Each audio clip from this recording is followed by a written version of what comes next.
Hello বন্ধুরা, আপনারা কি জানেন আমাদের প্রতিদিনের প্লেটে থাকা ছোট্ট আলুর ইতিহাস? প্রায় ৭,০০০ বছর আগে দক্ষিণ আমেরিকার পেরু দেশে মানুষ প্রথম আলু চাষ শুরু করে। তারপর ইউরোপ ছড়িয়ে পড়ে, আজ সারা পৃথিবীতে আলুর রাজত্ব।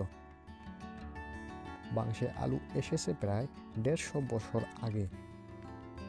এখন এটা তরকারি নয়, বরং চিপস, সিঙ্গারা, এমনকি আলু রাজত্ব চলছে।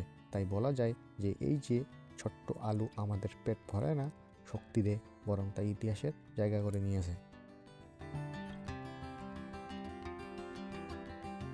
তবে এটা মজার ব্যাপার হলো যে আলুতে প্রায় ৮০% পানি থাকে, কিন্তু তাও এটা আমাদের খাদ্যর সবচেয়ে বড় শক্তির উৎস। তবে সাবধান, আলু বেশি ভাজলে সেটাতে ক্যালোরির শক্তি অনেক পরিমাণে বেড়ে যায়। তাই সব কিছু পরিমাণ মেপেই খাওয়া ভালো। বন্ধুরা, চ্যানেলটি যদি আপনাদের ভালো লেগে থাকে তাহলে অবশ্যই সাবস্ক্রাইব করেন।